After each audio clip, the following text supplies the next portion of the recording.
Bonjour Sophie. Bonjour Sophie. Bienvenue chez moi aujourd'hui. Je suis heureuse que tu aies fait le déplacement aujourd'hui jusqu'à moi pour qu'on puisse parler un petit peu de toi, de ta pratique et aussi de ton parcours. Donc dans un premier temps, si tu veux bien, je vais te demander de te présenter pour savoir qui tu es et quelle thérapie tu as mis en place et voilà, qu'est-ce que tu proposes. Je te laisse la parole. Ok, merci Sophie. Donc je m'appelle Sophie et Mario, je réside à Cordes-sur-Ciel dans le Tarn 81. Ouais. Là actuellement j'ai mon cabinet sur Albi. Donc mon parcours, d'où je viens, enfin tout ça, je suis gaillacoise. Ouais. Je suis gaillacoise, je suis née dans le Tarn, j'ai toujours résidé dans le Tarn. Alors j'ai fait une sacrée boucle dans le Tarn parce que j'ai beaucoup déménagé. Ouais. Mais voilà, j'ai beaucoup tourné dans le Tarn. Ensuite, qu'est-ce que je peux dire? Je peux dire que je suis thérapeute, praticienne dans le mieux-être, on va dire depuis une dizaine d'années environ. Mais je vais commencer par le début. Ouais. Mon histoire. Petite fille, j'étais très sensible, très émotive. Je captais beaucoup de choses, mais je ne savais pas ce que c'était. Et je me sentais en décalage complètement avec ma famille. D'ailleurs, c'est un peu l'histoire du vilain petit canard, ou voilà. Complètement décalé, pas du tout en accord. Le monde extérieur me faisait énormément peur. Je dirais pas que je suis née trouillarde, mais presque. Voilà. Je me suis toujours posé cette question depuis petite jusqu'à être même maman. Je me suis toujours posé cette question, qu'est-ce que je fais sur Terre? Quelle est ma mission de vie? Quel est mon rôle? Et toujours dans ce sentiment intérieur de je me sens perdue. Je me sens décalée, je me sens perdue, je me sens pas en accord avec les gens, avec les autres, avec le système. Donc j'ai commencé comme ça. Bon, l'hyper-émotivité, l'hypersensibilité, je captais beaucoup de choses, m'ont amené vers une résignation. Alors je m'explique, ça veut dire quoi? Ça veut dire que je captais des choses. Un jour, j'ai dit à ma mère, hey, maman, on était dans la rue, hey, maman, t'as vu le monsieur là, il a pas de pied. Et là, ma mère me regarde, mais je vois personne. Ah, bon, j'avais 5 ans. Bon, et là, puis alors, j'étais quand même assez enjouée, comme petite fille, assez rigolote, qui aimait rire. Et donc, mais arrête de rire, gna gna gna. Enfin bon, on commençait à me conditionner et à me laisser conditionner. Donc il y a eu ça, et puis au fur et à mesure, j'ai manqué de confiance en moi, je me suis résignée. Mais au fond de moi, j'ai toujours eu cette petite voix qui me disait « Non, remets-toi sur le chemin. Écoute ton cœur, écoute-toi, crée. » Parce que j'aimais dessiner, j'étais beaucoup dans mes rêves, j'étais beaucoup dans mon monde intérieur, dans ma sensibilité. Mais comme je manquais de confiance en moi, je me suis résignée et j'ai voulu rentrer dans une case, en fait, dans une boîte, comme on dit. Donc ça veut dire que après mes études, j'ai été secrétaire médicale. Donc il y avait quand même le côté secteur médical qui était là. En tout cas de l'aide aux autres. De l'aide, de la guérison, tout ça. Ouais. Mais j'ai voulu créer ma place comme ça. J'ai voulu prendre ma place en étant secrétaire, faire taire les secrets. Voilà aussi. À l'époque, j'en avais pas conscience. Bon, et puis à l'époque, donc ma fille Solène avait 2 ans. Je venais de divorcer, une relation très toxique, très compliquée. Bon, voilà, donc j'ai fait le deuil, je me suis pardonnée aussi, parce que j'étais pas très douce avec moi-même, ni avec les autres, enfin, etc. Et puis, bon, secrétaire médical, ouais, ok, c'est bien, mais un truc qui disait à l'intérieur, non, mais tu vas pas faire ça toute ta vie. Ah non, mais si, c'est comme ça, je m'apporte la sécurité. Non, tu vas pas faire ça toute ta vie. c'est pas possible. Bon. Et puis, les capacités médiumniques que j'avais se sont estompées. Alors, ça faisait comme des vagues. Ouais. Des hauts, des bas, suivant ce que j'avais à vivre, etc. Et toujours avec ce sentiment de... Je me sens perdue et je me sens coupée. Je me sens coupée, je me sens plus connectée. J'avais vraiment vivre la 3D la plus totale. Voilà, dans la pure matière. Et coupée de moi-même. Donc je suis rentrée dans ce rôle de secrétaire, je suis rentrée dans ce rôle de maman. Je suis rentrée, j'ai voulu être femme, épouse. Bon, ça n'a pas fonctionné, ok, très bien. J'ai continué. Et vers l'âge de 28 ans, donc toujours dans le boulot alimentaire, etc., je me suis retrouvée dans la téléphonie. Hein, voilà. Mais je n'appelais pas les clients, hein, c'est eux qui m'appelaient. Donc remariée une deuxième fois, une deuxième fille, Sarah. Et là, une nuit, la porte intérieure dans ma psyché, elle s'est ouverte au niveau de la médiumnité. Et là, tout est revenu. Mais j'ai cru que j'avais pété un câble. Puis alors là, comme ça. Mais déjà, avant toute ton enfance, ton adolescence, tu avais quand même de temps en temps des choses qui venaient comme ça de la part de choses, d'entités, des choses comme ça que tu pouvais voir. En fait, c'est ça qui te... Oui. Ouais, c'est pendant l'adolescence, d'ailleurs, pour garder ce lien avec la spiritualité, j'étais plongée dans les livres, dans le développement personnel, donc j'ai commencé comme ça.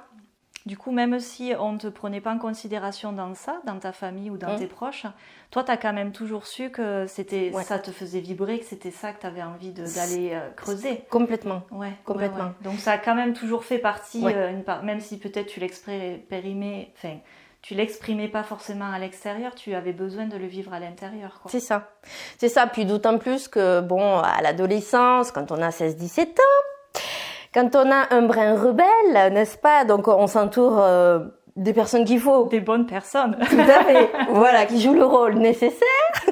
Donc d'autres rebelles. Donc ce qui fait que voilà, j'ai eu besoin d'expérimenter dans la 3D, dans la matière, avec l'autre, avec les autres, etc. Donc c'était, j'ai fait beaucoup la fête, j'étais dans des concerts, j'étais quand même assez dans le collectif. Oui. Et toujours dans cette quête extérieure de me trouver. Bon, mais j'ai eu besoin de ça. Et effectivement, à côté de ça, très peu savaient que j'étais dans la cartomancie, la voyance, l'astrologie, la numérologie. Je me suis même intéressée à l'hypnose à l'époque. Enfin voilà, j'avais des livres sur le développement personnel. Donc c'était un peu caché quelque part, mais pas trop. Pas trop. Parce que bizarrement, mes parents assez cartésiens, mon père s'était toujours tourné vers un magnétiseur, un rebouteux. Donc quand même, il y avait ça dans la famille quand même. Il y avait cette sensibilité, cette ouverture. Bon. Donc après, l'adolescente, hop. Et puis ben voilà, j'ai voulu m'accrocher absolument à garder un boulot alimentaire, et à tel point que j'ai eu un accident de voiture. Mais c'était vraiment une synchronicité incroyable. C'est-à-dire que ce jour-là, c'était sur Albi.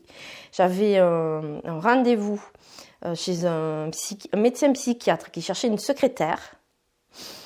Donc j'avais passé l'entretien, tout ça, pas convaincue, vraiment plus à ma place. Et là, je sors de la rue, carton. Et là, j'entends, bon... est-ce que t'as compris? Alors sur le moment,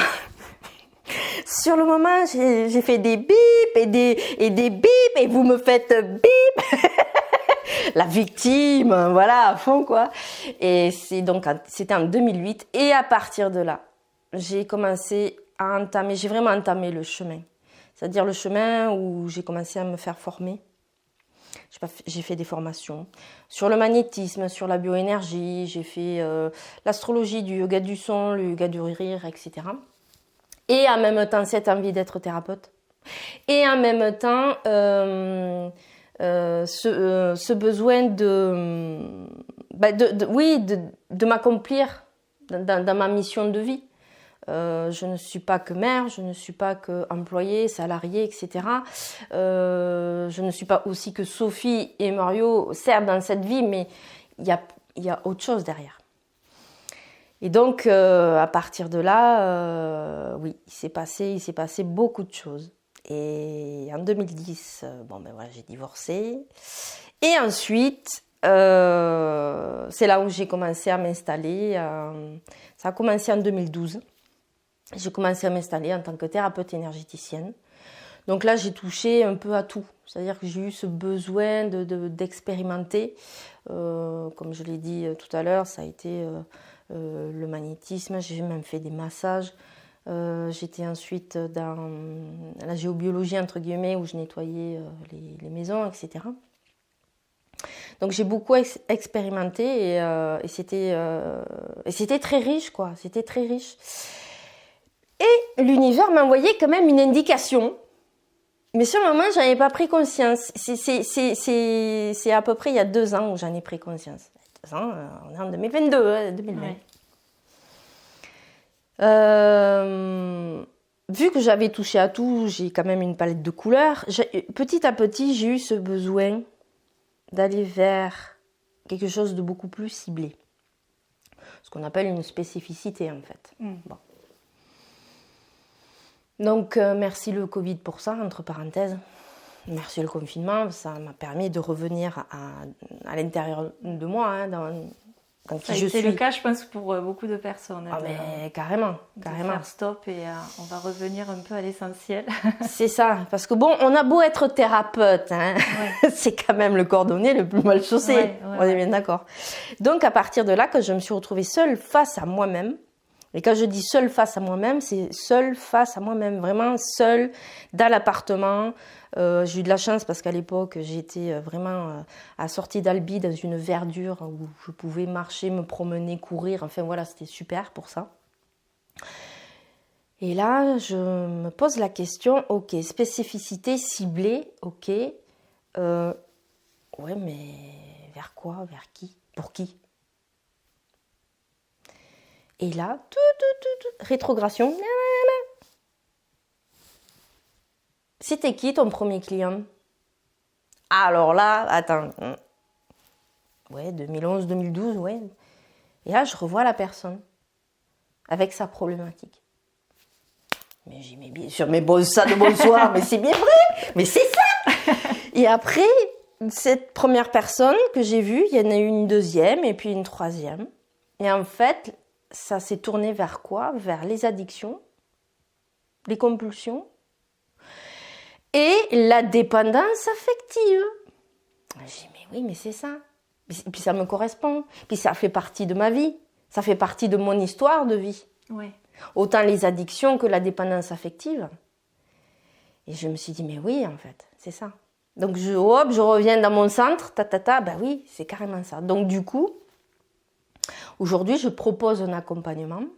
Alors, avec les outils que j'ai, évidemment, que ce soit sur le plan énergétique, etc., mais aussi l'hypnose, tourné vers l'addiction, la dépendance et les troubles de l'attachement. Voilà, j'espère que c'est assez... Ah oui, tout à fait. Bon. C'est très très clair. Ouais. Donc du coup, finalement, c'est un peu ce cheminement que tu as fait déjà toi-même, peut-être à régler certaines problématiques aussi et à mettre le phare un peu peut-être sur des choses qui toi te perturbaient, qui ont permis aussi que tu puisses accompagner les autres dans ce sens-là. Donc c'est sûr que des fois ça met un peu de temps, mais il y a besoin aussi de ce chemin-là pour recentrer finalement et comme tu disais, recentrer un peu, arriver vers l'entonnoir et trouver ce qui te correspond, même si rien n'est jamais définitif et que la vie peut t'amener plein d'autres choses. Mais, tout à fait. Tout est en mouvement. Donc, mes croyances d'aujourd'hui n'étaient pas mes croyances d'hier et ne seront pas celles de demain. Donc, oui. On est tout le temps en mouvement et en évolution, et heureusement. Ouais. Parce que la Sophie d'il y a plus de 10 ans en arrière n'a rien à voir avec la Sophie d'aujourd'hui, c'est certain. Donc, avec mes bagages, avec mes expériences, je me dis, mais oui, mais c'est ça. Et puis c'est ma passion, quoi. C'est cette passion déjà autour du mieux-être, du bien-être, de la thérapie, etc. Mais encore plus vers justement ceux qui, moi à l'époque, où je pouvais me dire non, c'est pas possible, il n'y a pas d'issue, je vais pas m'en sortir. Pour la petite histoire aussi, c'est que bon, dans ma famille, que ce soit du côté de mon père ou de ma mère, il y a eu pas mal d'addictions. Tabac, alcool, mais aussi la dépendance affective, qui est chez un couple, c'est très subtil, la dépendance affective. Très subtil. Et moi, pendant longtemps, je croyais que, oui, le premier couple que j'ai connu dans ma vie, ce sont mes parents. Oui. Et je croyais qu'effectivement, c'était des personnes indépendantes. Alors, elle se croyait indépendante, mais en fait, non. Moi, je me suis aperçue tout le mécanisme, en fait, de l'attachement, de la dépendance, etc., du comportement, en fait, autour de ça, quoi. Ouais. Donc, en fait, toute ma vie, j'ai bossé, j'ai étudié, quoi. Et ouais. Voilà. Bon, je bosse encore, j'étudie encore, donc c'est très bien. C'est très enrichissant. Ouais. Voilà. Et du coup, par rapport à ça, c'est comme ça que j'ai découvert aussi les liens de loyauté.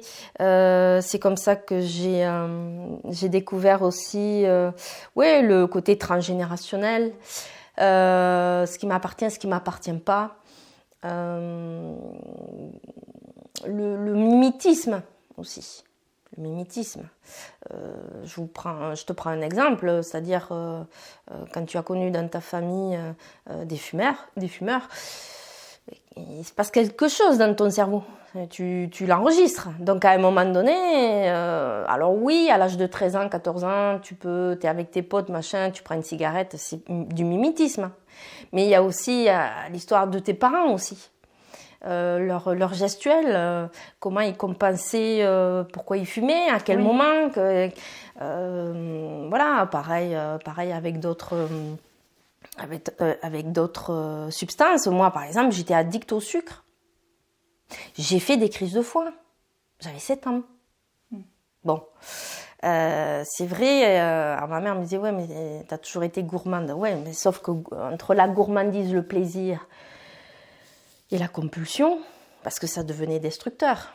C'est-à-dire qu'en fait, au départ, le chocolat, machin, ouais, mais comme c'était répétitif, la dose, je l'augmentais. Oui. Donc au bout d'un moment, oui.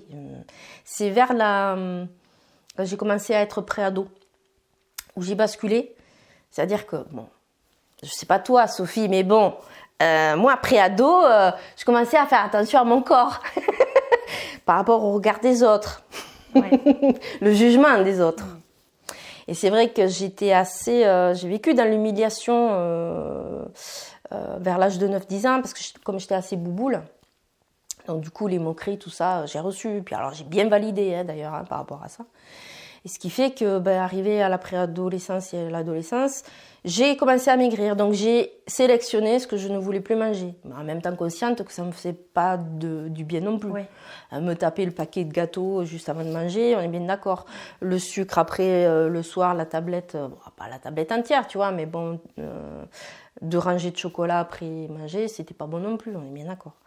Donc j'ai commencé à modifier certaines choses. Mais j'étais toujours dans cette quête extérieure de moi-même.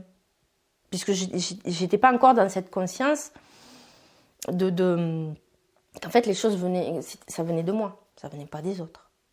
En fait, c'est plus tard où j'ai compris que finalement toutes les moqueries que j'ai reçues, c'est parce que je me jugeais aussi. Parce que la première que je voyais dans la glace, c'était moi. Et quel est le regard que je posais sur moi? Qu'est-ce que je pensais de moi? Donc les autres ne faisaient que rallumer ou rajouter un peu plus. Oui. Dans l'humiliation, je m'humiliais moi-même, je me suis abandonnée moi-même, je me suis rejetée moi-même, je me suis trahie moi-même. Et j'ai été injuste avec moi. Les 5 blessures émotionnelles de Lise Bourbeau. Voilà ce que je peux te dire. Donc oui, il y avait un tel mal-être profond à l'intérieur de moi que oui, j'ai cherché à compenser et à combler. Après, à l'adolescence, après la vingtaine, on va dire vers 25 ans à peu près. Bon, ben là, premier divorce, pop-pop, hop-pelop, j'ai envie de vivre. Hein, donc, les boîtes, machin, les copains, les copines. Bon, on picole un peu, on fait la fête. Bon, mais par rapport à ça, j'avais quand même un garde-fou. Non, ça encore, je veux garder ce plaisir-là. Voilà. J'expliquerai après quelle est la différence, si tu veux bien, entre l'addiction. Comment on passe de l'addiction, qu'est-ce que l'addiction et comment on fait pour passer de l'addiction à la compulsion. Oui. Donc si tu veux, par rapport à l'alcool, même si j'ai fait beaucoup la fête, etc., mais il y avait quelque chose qui me disait non, je veux quand même garder ce plaisir. Et être maîtresse de moi-même, maître de moi-même en disant non, j'en ai pas besoin. Non. Donc ça déjà, c'est ça l'indépendance. J'ai fumé. Bon, ben là aussi, j'ai arrêté. J'ai arrêté, je crois que j'étais enceinte de ça. Même pas, peut-être un mois avant, je sais pas. Mon inconscient m'a dit hop, hop, hop. C'est le moment. C'est le moment, donc voilà. Et après, j'étais, les addictions, j'étais addict à la télévision, j'étais addict aux formations, j'étais addict à un moment donné au tatouage. Voilà, donc finalement, tout est source à être addict. Ouais, c'est chercher un peu ce réconfort à l'extérieur dans n'importe quel domaine et qui peut paraître en plus, bien sur le papier. Parce que bon, bien sûr, on a les grands basiques, l'alcool, la drogue, la cigarette, non, c'est pas bien.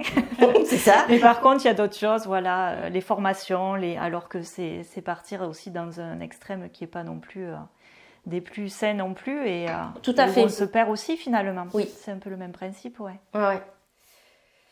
Petite anecdote par rapport à ce que tu dis, j'avais une amie sur Toulouse qui était astrologue et elle me disait « Oula Sophie, alors là, d'après ton thème, j'ai beaucoup de compassion pour toi. » Ah bon, ça veut dire quoi? Comment je dois le prendre? Ça donne envie. Alors bon, ça va qu'on se connaissait quand même. Elle me dit, non, mais elle me dit, tu viens d'arriver là, maintenant, dans cette vie sur Terre, t'es arrivé, t'avais même pas un interrupteur pour capter ta propre lumière. Donc t'es venu pour chercher ta lumière. Et c'est vrai que c'était très juste ce qu'elle a dit. Et elle me disait, voilà, parce que je suis signe de la balance, et elle me dit... là où tu vas être amené à bosser sur toi, ça va être justement de traverser tous les doutes que tu peux avoir, les décisions à prendre, les choix à prendre. Et c'est vrai que bon, jusqu'à présent, moi c'était l'autre qui choisissait pour moi. Oui. Moi c'était confortable, hein. Oui, vas-y. Style la question bateau et la réponse bateau. Qu'est-ce que tu veux manger ce soir, purée ou salade? Oh, je sais pas, comme tu veux. Voilà, déjà, comme tu veux. Oui, mais en fait, non, mais je veux savoir ce que tu veux manger toi. Qu'est-ce qui te fait plaisir? Voilà. Je donne le pouvoir à l'autre. Voilà. Donc j'ai donné mon pouvoir à l'autre pendant des années. Et dans toutes les situations. Amoureuses, professionnelles. Alors, pour ça que ça m'allait bien d'être salarié. Pour tout. Moi, j'avais la paye qui tombait. Après, le patron, il se démerde. Sauf que bon, mon âme, elle m'a dit, non, mais un jour, tu seras patron de toi-même. Si. Si. Alors, je ne sais pas ce que tu en penses, Sophie, mais le libre arbitre, ça fonctionne oui et non quand même. Il y a des choses qui sont déjà préétablies. Oui, c'est ça quand même. Hein, parce que bon, les histoires des accidents de voiture, etc., les fractures... Ouais, le corps, de toute façon, ça sera le dernier rempart pour dire là, non. C'est ça. Non. C'est ça. Donc, finalement, je mets un point d'interrogation sur le libre arbitre. C'est toute la question, oui, c'est vrai. Voilà. Et donc à partir de là, voilà, hein, j'ai perdu le film, mais c'est pas grave. C'est pas grave. Oui, tu étais plus dans c'est les autres qui décidaient plutôt que toi, et là au bout d'un moment, non, c'est à toi de prendre le pouvoir de ta vie. Complètement. Ouais. Complètement. Et sans compter que j'avais pas conscience non plus que je jouais ce jeu théâtral, victime, bourreau, sauveur. Ouais. Alors la sauveuse, je l'ai plutôt vue plus jeune quand même, avec les copains, les copines, toujours dans cette prédestinée entre guillemets à être thérapeute. Donc j'étais quand même dans l'écoute, dans l'empathie. Tu souffres. Et puis aussi ta sensibilité qui faisait que tu accueillais les choses. plein fer, quoi. Donc, Ouais. Donc voilà. Puis bon, au fur et à mesure, à un moment donné, j'ai pris de la distance par rapport à moi-même, puis je me suis observée. Je me suis dit, ah ouais, quand même. Bon, ça va, Sophie, la calimérette, ça, la coquille, c'est bon. Donc, c'est pour ça que ce qui me tient à cœur, et c'est ce que je transmets, que ce soit en séance ou en formation, dans les ateliers, ce que je tiens à... Ça, c'est quelque chose que je transmettrai jusqu'à la fin de ma vie, c'est-à-dire de dire, mais on ne peut pas se victimiser. On a choisi quand même des choses. Alors après, chacun ses croyances, on est bien d'accord. Mais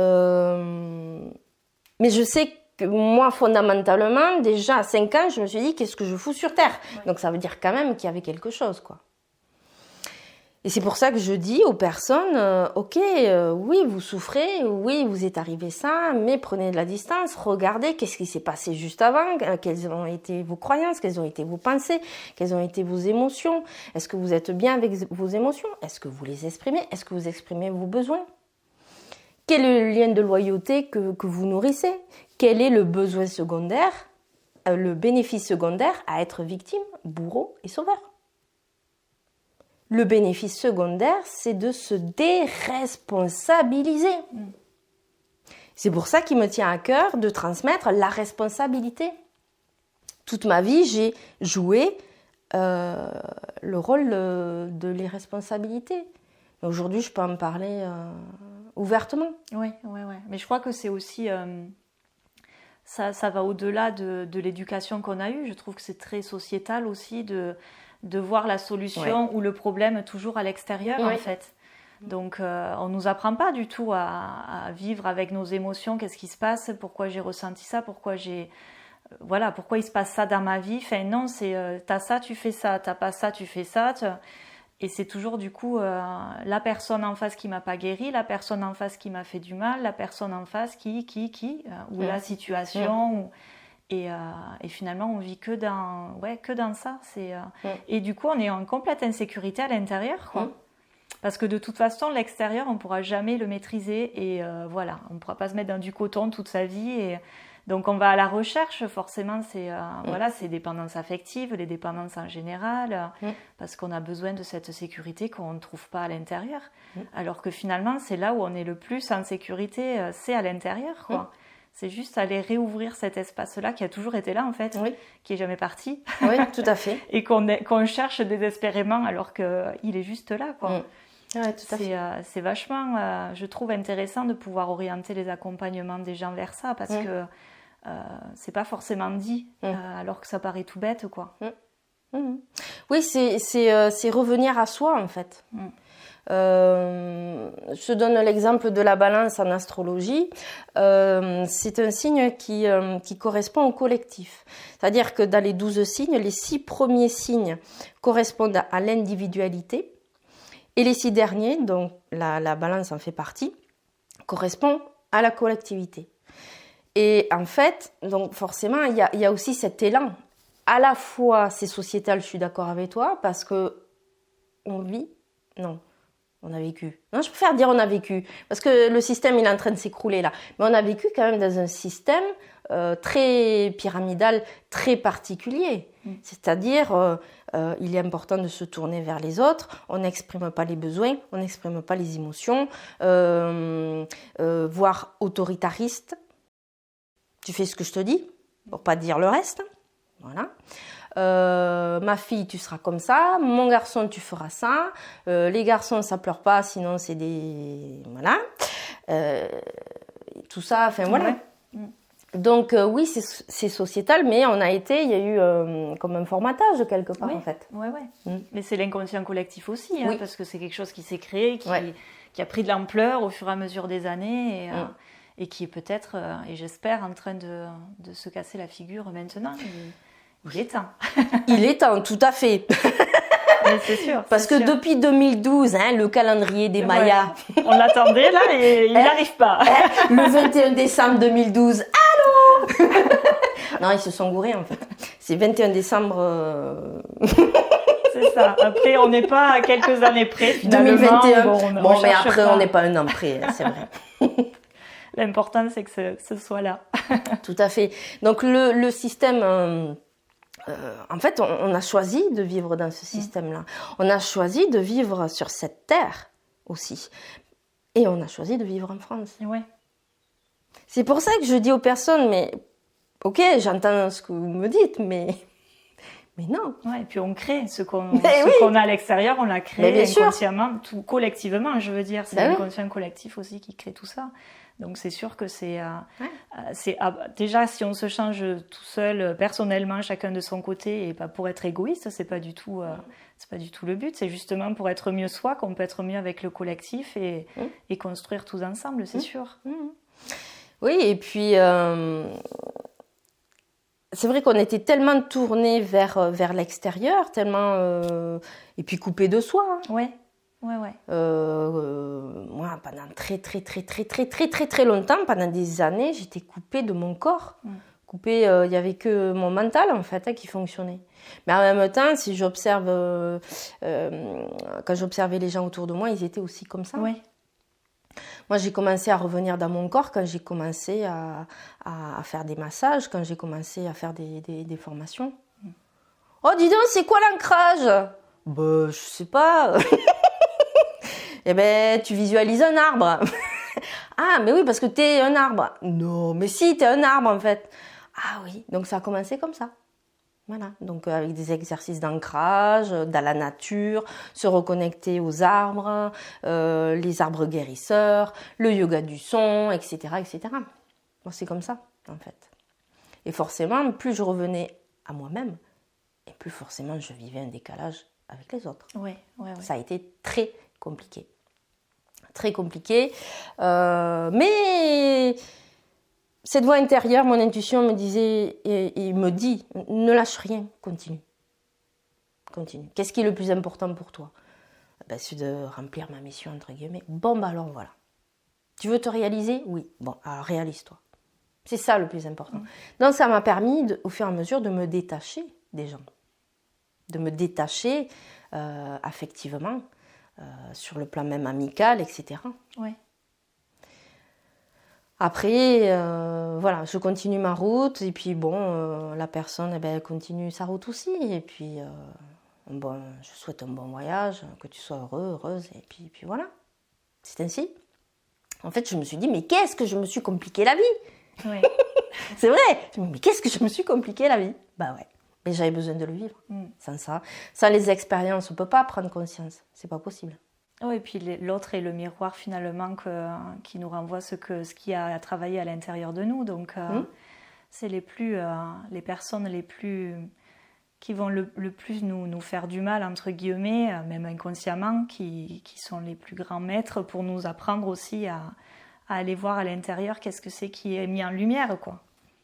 Alors, elles n'ont pas conscience, effectivement, qu'elles nous font du mal. Moi, je me suis laissée faire du mal, en fait. J'ai dit oui à ça, puisque j'avais donné le pouvoir à l'autre. Ouais. Parce que l'autre, il savait mieux que moi. Parce que l'autre, il a tant d'années d'expérience. Parce que l'autre, il a du savoir. Parce que l'autre, il a du bagou. Parce que l'autre, bla, bla, bla, bla, bla, bla. Toutes les salades que j'ai pu, en fait, me raconter. Mais ça, après, effectivement, je l'ai travaillé. J'ai travaillé sur le plan de mon enfance, les blessures, etc. En parlant de blessures, justement, Lise Bourbeau donne les 5 blessures. Trahison, rejet, abandon, humiliation, injustice. Pendant le confinement, vu que j'étais seule face à moi-même, j'en ai découvert 3 autres. J'ai découvert la blessure de la maltraitance. J'ai découvert la blessure de la non-reconnaissance et la blessure narcissique. Et la blessure narcissique m'a amenée vers le trouble de l'attachement dans l'enfance. Puisque tout à l'heure, tu parlais de l'histoire de la sécurité, de l'insécurité intérieure. Oui. Effectivement, l'insécurité intérieure, elle se vit à partir au moment où on est, voire même un peu avant. Suivant comment est la mère, etc. Si la maman ne voulait pas de la grossesse, il ne peut pas avoir un lien d'attachement. Donc, il y a un détachement, mais ça crée de l'insécurité. Et même le lien d'attachement crée de l'insécurité. Oui. Voilà. Donc tout ça, j'ai fait beaucoup d'introspection, justement, ça m'a apporté ça, au niveau des blessures. Et pour moi, à mon sens, les blessures, c'est pas que ça se guérit pas, c'est pas ça. Mais une blessure, on peut en faire quelque chose de bien. L'alchimiser quelque part. C'est-à-dire que, de la refouler, tu as bien compris que tu... Elle reviendra pointer le bout de son nez à un moment donné. Non, mais c'est pas moi qui ai un problème, c'est l'autre. Je comprends pas, tout le monde a un problème. Donc si tu la rejoues, alors là, à fond les ballons, Ouais. Là on y va. Là on est dans le côté bourreau. Et par contre, effectivement, de l'alchimiser, ça, alors c'est pas le côté sauveur, c'est pas ça, mais on en fait une bonne cause. C'est-à-dire, ok, oui, j'ai souffert de ça, mais du coup, qu'est-ce que je peux faire pour, justement, pour... Transcender ça, quoi. Voilà, transcender, transformer, transmuter, etc. Donc les blessures, on en aura jusqu'à la fin de notre vie. Soyons humbles avec nous-mêmes. Oui, c'est ça. Même en tant que thérapeute. Parce que justement, nous avons besoin de vivre des expériences et l'expérience se vit avec l'autre, avec les autres. Et c'est là où c'est rigolo. Enfin, c'est là où c'est rigolo. Alors peut-être pas sur le moment. Mais avec le recul. Oui, mais avec le recul, là tu sais, c'est bon. Ah ouais, mais j'ai plongé dedans. Bouh. Ok, d'accord, la prochaine fois, non, je vais faire autrement. Voilà. Le but, c'est que au fur et à mesure des expériences, c'est que tu sentes ce détachement, en fait. Voilà. Tu sens que ça vient te titiller un petit peu dans l'abandon. Ok, est-ce que je me sens vraiment abandonnée? Non. Je suis avec moi-même? Oui. Alors voilà. C'est ce regard extérieur finalement, c'est se positionner sur un autre angle de vue justement pour voir les choses différemment et en plus ça permet je trouve d'éviter la culpabilité ou voilà se dire mais j'ai encore replongé parce que finalement on n'en sort jamais quoi parce que c'est là de toute façon donc autant le prendre comme c'est et c'est juste source de progression et pour avancer sur notre chemin donc je trouve que c'est important voilà de déculpabiliser et de se dire j'ai fait ça enfin on le fait tous quoi on est tellement dur avec nous-mêmes que plutôt que de vivre dans l'instant et de se dire je l'ai fait voilà c'est bon je l'ai revu et je pensais que c'était réglé finalement pas trop c'est ça mais c'est pas grave ça reviendra une autre fois et là on le réalisera quoi c'est ça et c'est vrai que c'est assez rigolo parce que cette quête on est dur avec soi-même. Et cette quête du perfectionnisme. Allô? Et un jour j'entends, tu es parfaitement imparfaite. Quoi? Mais non, n'importe quoi. Si, alors tu vas te foutre la paix. C'est bon, tu te lâches la bride. Et ça, ce comportement, ça vient aussi des troubles de l'attachement. Oui. Parce qu'on n'est pas assez bien pour maman, pour papa, on se suradapte, etc. par rapport à ses désirs. Ouais, mais tout ça, ça nous éloigne de nous-mêmes. Ouais. Et du coup, tout ça, tu as été le voir par rapport à l'hypnose, puisque c'est ce que tu proposes, entre autres, maintenant dans tes pratiques, c'est l'hypnose. Du coup, je voulais un peu approfondir ce côté-là, puisque tu proposes de l'hypnose humaniste. Entre autres, je crois que tu as d'autres aussi, il y a différentes branches de l'hypnose. Oui. Est-ce que justement tu peux nous parler de ça, de ce qu'est l'hypnose humaniste et puis les autres, enfin pour voir un petit peu qu'est-ce que c'est la différence et ça peut aussi, je pense, aider les gens à savoir tiens ça me correspondrait plus ou. Alors l'hypnose humaniste, c'est une forme d'hypnose différente de l'hypnose ericksonienne, d'accord ? C'est une hypnose qui met la personne complètement associée à elle-même. Je m'explique. Dans l'hypnose humaniste, la personne est à la fois reliée à son conscient. Donc d'ailleurs, en hypnose humaniste, la personne elle est assise ou debout, les pieds bien ancrés.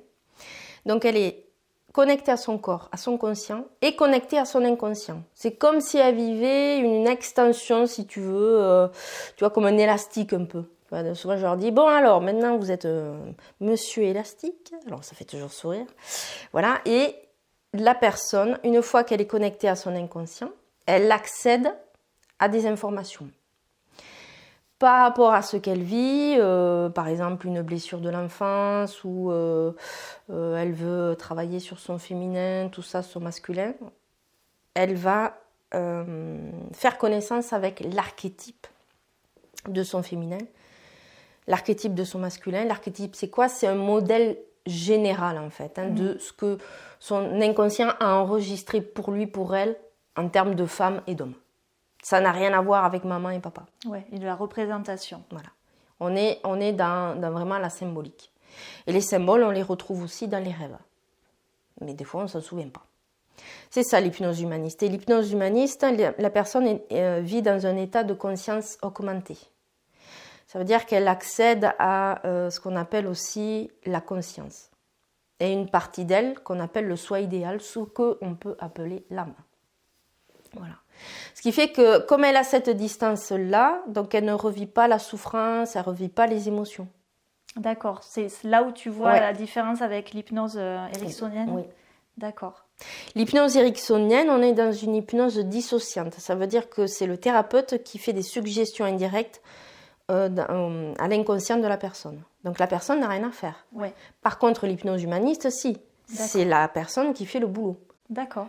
Je l'envoie en induction hypnotique humaniste et après je lui pose toutes les questions nécessaires parce que c'est ce qui lui permet de revenir aussi dans son corps. D'accord. Donc elle n'est pas dissociée. Mais les deux fonctionnent, les deux sont complémentaires. Bien sûr. Voilà. Ensuite, l'hypnose régressive spirituelle. Donc là, on est dans une hypnose dissociante. Enfin, oui et non. Oui et non dans le sens où je l'amène, je lui pose quand même des questions. Elle voyage à l'intérieur d'elle, elle voyage sur le plan, on va dire, sur le plan de la conscience. Elle va accéder à son âme, elle va accéder à son groupe d'âmes, à sa famille d'âmes. Et là, elle peut poser toutes les questions nécessaires. Elle peut accéder aux archives akashiques, elle peut poser, quelle est ma mission de vie, pourquoi je rencontre telle personne, pourquoi j'ai une maladie de peau, qu'est-ce que ça veut dire, voilà. C'est ça l'hypnose régressive spirituelle et ça permet justement de dénouer des schémas répétitifs, même sur le plan physique, un mieux-être, etc. L'hypnose régressive spirituelle, du coup, il y a plus le côté karmique finalement aussi qui rentre en compte que l'hypnose humaniste, c'est plus finalement là maintenant, dans cette vie-là, qu'est-ce qui se passe et qu'est-ce qu'on peut faire. D'accord. Ouais. Tout à fait. Et ça, quand les gens viennent te voir, c'est toi qui, par rapport à la problématique, qui va leur proposer, donc là, ça sera peut-être mieux de commencer par ça, et c'est en fonction de ce que recherchent les gens que tu vois vers quelle hypnose tu peux te diriger. Oui, tout à fait. Tout à fait. Alors, il y a des personnes pas du tout branchées hypnose régressive, donc elles vont plutôt aller vers... Il y en a beaucoup qui aiment l'hypnose humaniste. Oui. Elles me disent oui, je préfère cette hypnose parce que c'est moi qui fais les choses. Parce que le problème de l'hypnose ericksonienne, c'est que beaucoup de personnes ont des croyances, si tu veux, par rapport à cette forme d'hypnose. Moi, souvent, j'ai entendu mais vous êtes en train de lire dans mes pensées. Non, pas du tout. Oui, mais vous allez contrôler. Oui. Non, je ne contrôle rien. Je fais de la suggestion indirecte, justement, par rapport à votre inconscient. Mais ça s'arrête là. Alors, bon, il y en a qui adhèrent. Moi, j'ai une personne, elle a essayé l'humaniste, elle a essayé l'éricksonienne. Elle me dit, je préfère l'éricksonienne. Oui. Parce qu'elle me dit, non, mais comme ça, j'ai pas le boulot à faire. Oui. Après, ça, c'est chacun. Mais elle a essayé les deux. J'ai une personne qui est venue, elle, direct pour l'hypnose régressive. Parce que, elle sait qu'elle a une âme, elle sait que... oui, c'est ça, c'est une ouverture aussi à d'autres choses qui peut-être pour l'instant ne sont pas encore assimilables pour la personne dans l'instant parce qu'elle n'en est pas là, quoi. Ouais. Du coup, l'avantage, c'est que ça peut parler à tout le monde, même aux gens, justement, où la spiritualité, entre guillemets, sans parler de religion ou quoi que ce soit, mais la spiritualité avec un grand S, finalement, n'est pas forcément, ça fait pas partie d'eux, et ils ont entendu parler de l'hypnose, ils ont envie d'essayer parce qu'ils ont une problématique et qu'ils ont envie d'avancer, quoi. Oui, c'est ça. C'est ça. J'ai envie de te dire que l'addiction ou la problématique en elle-même, c'est le haut de l'iceberg. Ouais. Et avec l'hypnose, on va à l'intérieur, on va dans le tréfonds. Ouais.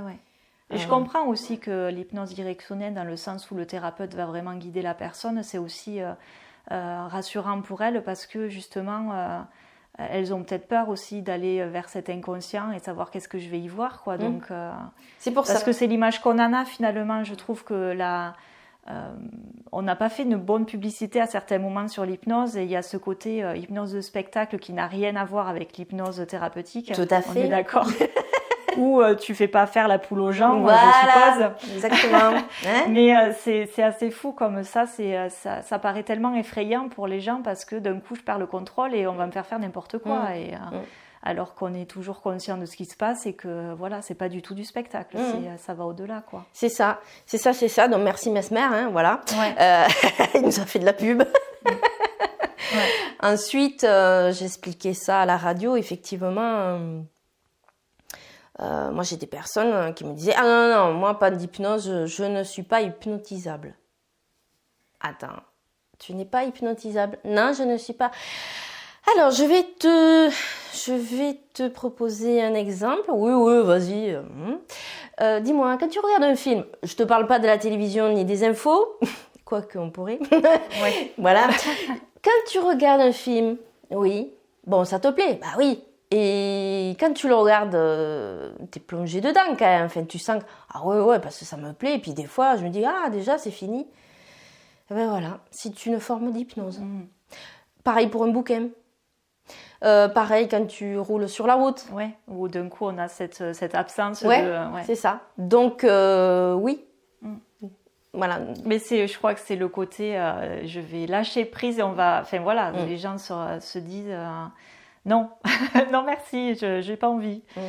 Et c'est souvent en plus les plus réfractaires qui sont le plus faciles à hypnotiser. Après, se réveille, bah du coup. Ah non, ça n'a pas du tout marché, j'ai tout entendu. Voilà. Ouais. Voilà pour la petite histoire, enfin l'histoire de l'hypnose. Et alors, bon, ça fait plus de 10 ans que je suis thérapeute et c'est vrai que pendant des années, sans le savoir, malgré moi, pendant les séances, j'avais des personnes qui me disaient « Mais vous m'avez hypnotisée là, en fait ». Alors moi, oui. Tout à fait. Bon, bien sûr, tout à fait, ça vous a plu. Voilà. Et donc, bon, une personne, 2 personnes, 3 personnes, 4 personnes. Et je me dis quand même, bon, Sophie, il y a un truc, quoi. Donc, du coup... oui, ça t'a guidée vers ça. Ça m'a guidée vers ça. Et j'ai commencé avec la dissociante, justement. Et après, je me suis formée à l'hypnose humaniste. Et du coup, pourquoi l'hypnose humaniste alors? Plutôt que, voilà, tu avais le choix entre plein de possibilités. Quand j'étais thérapeute énergéticienne, il y avait quelque chose dans ma structure intérieure qui n'était pas fondé, qui n'était pas stable. Il y avait quelque chose qui manquait en fait. Parce que l'énergétique, oui, j'avais une facilité, mais je sais pas, au niveau de la présentation, non, il y avait un truc qui manquait. Ouais. Et puis, je sais pas, en discutant avec une amie qui est elle aussi hypnothérapeute, dans la discussion, j'ai dit, écoute, j'hésite entre le coaching et l'hypnose. Alors bon, le coaching c'est bien aussi, Puis je sais pas, donc on en discute, tout ça, et puis elle me dit, mais tu sais, tu as l'hypnose ericksonienne, donc c'est ce qu'elle fait. Et elle me dit, tu as l'hypnose humaniste. Je lui dis, c'est ça que je veux faire. Voilà. Voilà. Et là aussi, pendant la formation, j'ai eu un souvenir d'enfance qui est remonté. Comme quoi, quand c'est enregistré dans l'inconscient, En fait, mon père qui s'intéressait à tout ça à l'époque, donc j'étais petite, hein, et bien, il m'avait fait une séance en fait. C'était un mélange d'hypnose et de sophrologie. Oui. Mais je m'en souviens, mais tout d'un coup, quand c'est remonté, j'ai revu la scène et tout. Alors voilà, on se détend, machin. Je dis, ben ouais, c'est ça. Ouais, ça me plaît, ouais, en fait. Ça me plaît. Donc j'ai expérimenté l'énergétique. J'ai expérimenté un peu le côté psychologique aussi, parce que j'ai fait des accompagnements très longs, 2 ans, ouais, 2 ans et demi, bien tassés. Mais là aussi, je ne m'y retrouvais plus.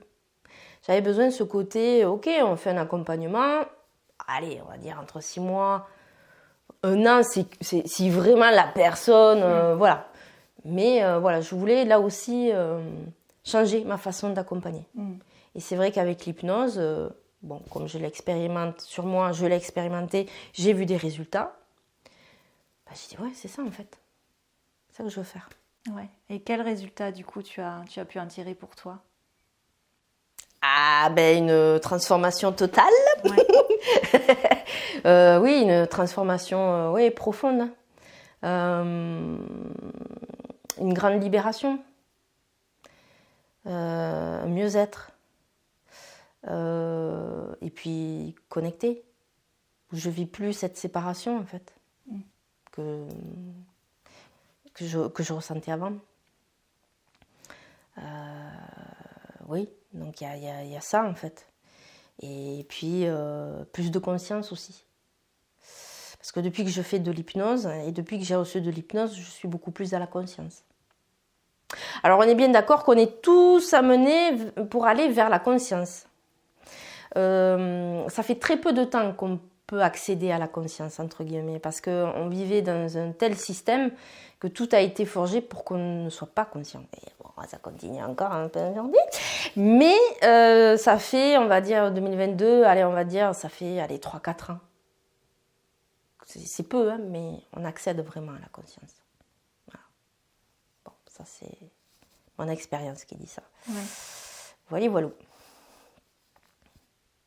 D'accord, mais en tout cas, c'est intéressant, je trouve, de pouvoir se trouver dans des thérapies nous-mêmes pour pouvoir après accompagner, aider les gens qui vont venir à nous. C'est sûr que c'est comme ça que, voilà, dans l'expérimentation, je trouve qu'on peut le mieux accompagner, quoi. Oui.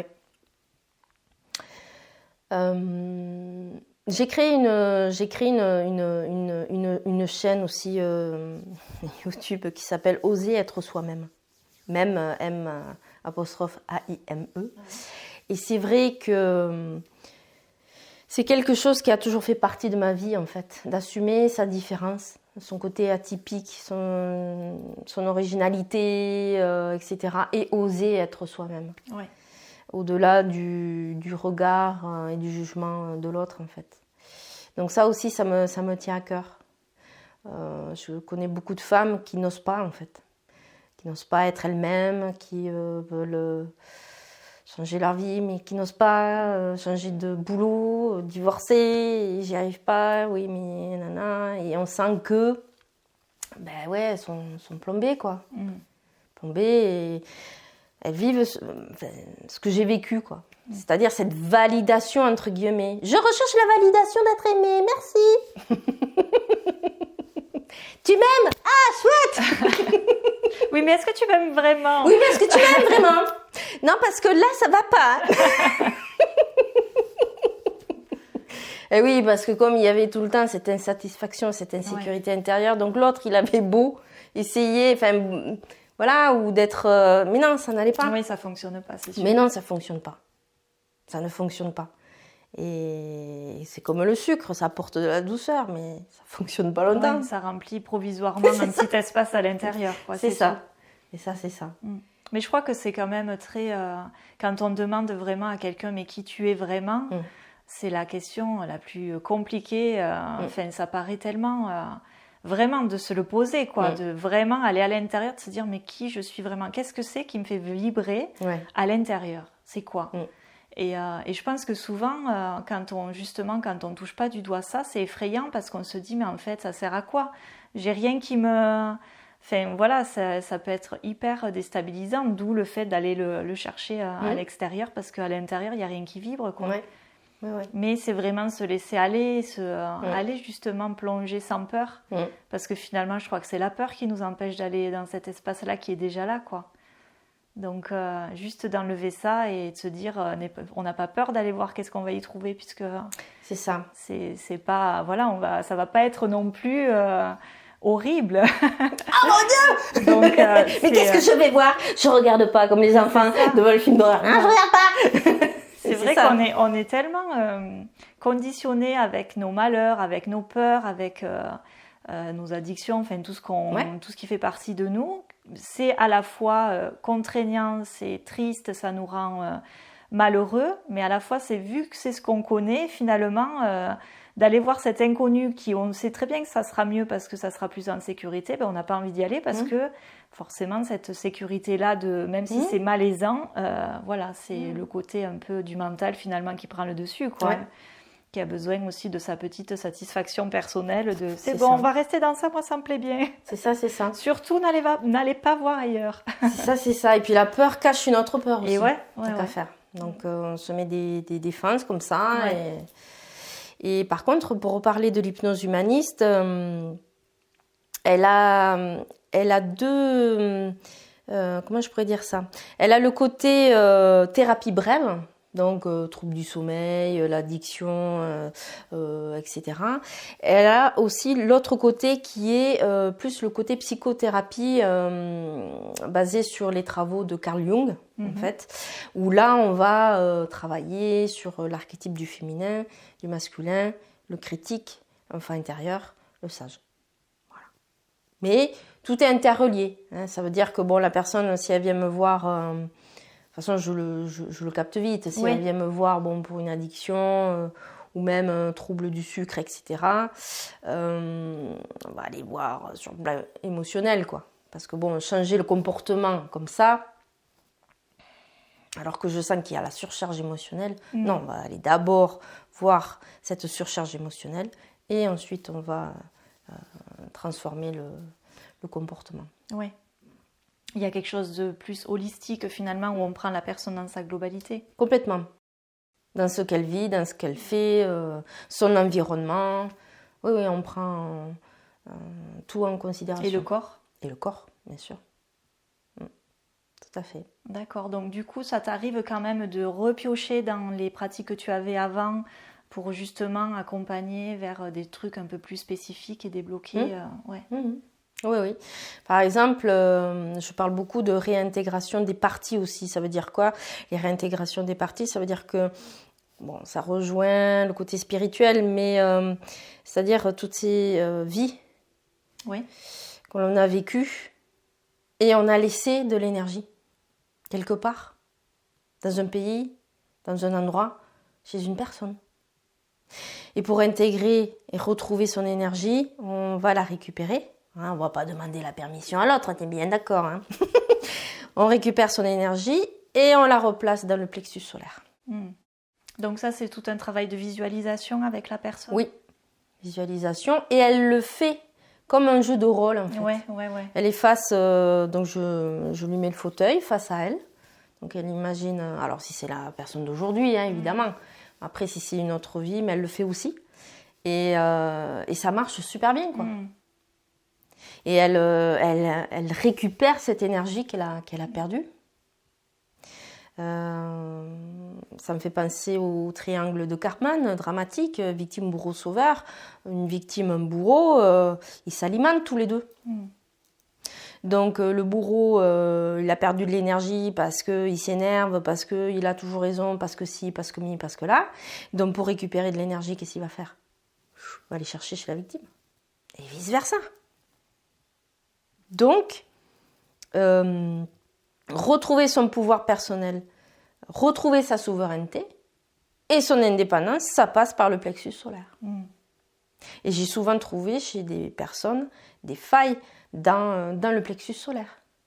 Des failles, des brèches, des perditions, des fuites énergétiques et carrément physiques.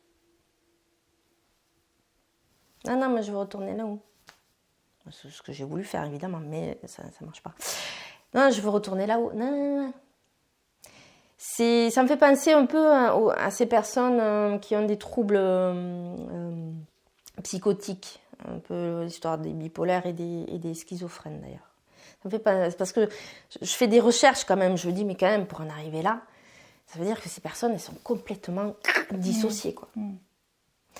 Alors, par contre, une chose, c'est que l'hypnose humaniste fonctionne très bien pour ces personnes qui sont borderline, schizophrènes, bipolaires. Ça fonctionne super bien. D'accord, oui. Ouais. C'est moins préconisé peut-être l'hypnose ericksonienne du coup pour Ouais, ces personnes-là. On évite. Bon, de toute façon, j'ai toujours un petit questionnaire au début. Et je dis, voilà, est-ce que vous avez un traitement? Bien sûr, c'est important, oui. Tout à fait. L'hypnose vient en complément. Hein. Ouais, ça c'est sûr. Voilà. Ouais. Donc, d'accord. Ouais. Ok, et du coup, tu disais tout à l'heure aussi que tu proposais des ateliers, c'est ça? Oui. D'accord, donc là c'est plus des choses en groupe. D'accord, est-ce que tu peux du coup présenter un peu cette chose-là? Oui, alors je propose de temps en temps des ateliers. Et là, le sujet, c'est comment passer du triangle de Karpman au triangle thérapeutique. Ouais. Je le propose par le web. D'accord. Voilà. J'aimerais revenir au présentiel, ça c'est clair. Donc, je vais proposer aussi sur Albi. Voilà, donc des ateliers. Je vais reproposer des ateliers sur les blessures, etc. Comment revenir à soi. Comment être bien dans son corps. Qu'est-ce que mon corps me dit. Est-ce que j'ai besoin d'un pendule extérieur. Est-ce que je ne l'aurai pas à l'intérieur. Qu'est-ce qu'il me dit. Est-ce que c'est quoi un oui, c'est quoi un non.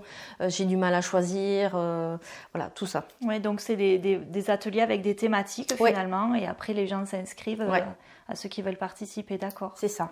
D'accord, ok. C'est ça. Donc tu as aussi alors une chaîne YouTube que tu disais tout à l'heure. Bon, elle vient d'être créée à peine. Mais elle est là. Elle est là. Elle est là. Donc, oser être soi-même. Voilà, comme ça les gens peuvent aussi, c'est ça. peuvent aussi aller voir. Et puis aussi, tu participes à une émission de radio.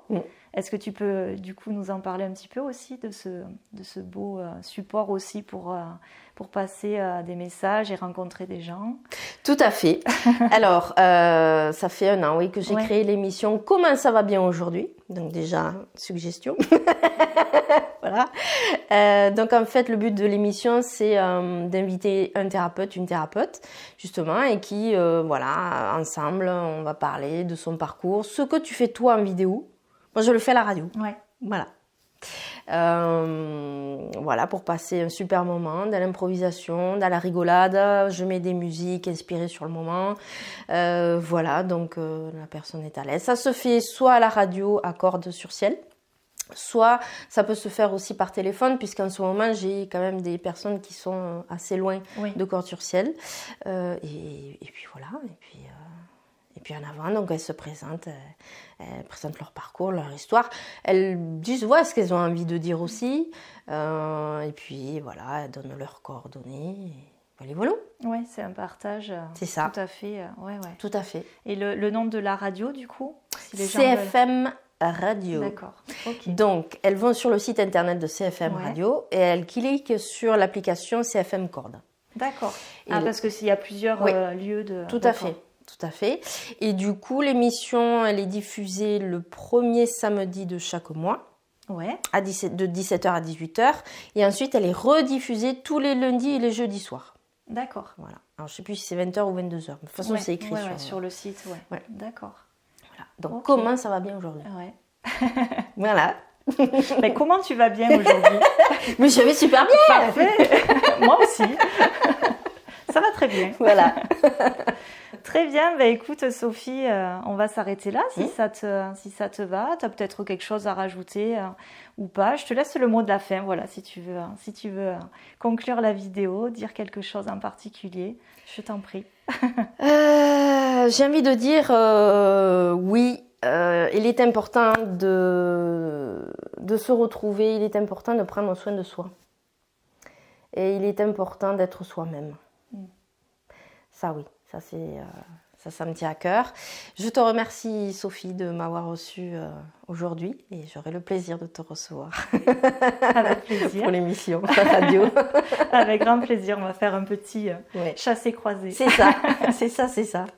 Okay. Et merci beaucoup. De rien, avec plaisir. J'étais très heureuse de te recevoir pour parler de ton parcours et puis des pratiques que tu peux faire. De toute façon, je mettrai en barre d'informations en bas de la vidéo tout ce dont on a abordé, voilà, la radio, la chaîne YouTube et tous finalement les endroits où les gens peuvent te contacter si voilà, ils veulent prendre rendez-vous avec toi ou juste te poser des questions ou te découvrir un peu plus. Tout à fait. Donc voilà, écoute, merci beaucoup. Et puis voilà, j'espère que la vidéo va pouvoir parler aussi à plein de personnes parce que je trouve que c'est des messages qui sont importants à transmettre à l'heure actuelle et voilà, ça peut peut-être aussi permettre à des gens de se diriger vers ce genre de thérapie pour des problématiques qui sont là et qui n'ont pas trop de solutions pour l'instant, mais voilà, ça peut être une solution en tout cas. Tout à fait, tout à fait. Et tout est possible. Ouais. Il Il suffit de trouver le bon chemin, le bon thérapeute et puis la bonne technique qui va parler dans l'instant, quoi. C'est ça. Et il y en a tellement une multitude que voilà, forcément, il y a quelque chose pour aider tout un chacun à avancer sur son chemin. C'est bien ça. Merci Sophie. Très bien, merci à toi. Et puis voilà, à bientôt alors du coup pour de nouvelles aventures. C'est ça. Cette vidéo est à présent terminée. Vous pouvez la liker si vous l'avez appréciée, la partager si vous pensez qu'elle peut parler à d'autres, la commenter, je serai très heureuse de vous lire. Vous pouvez aussi vous abonner à ma chaîne afin de me soutenir dans cette belle aventure. Je vous dis à bientôt.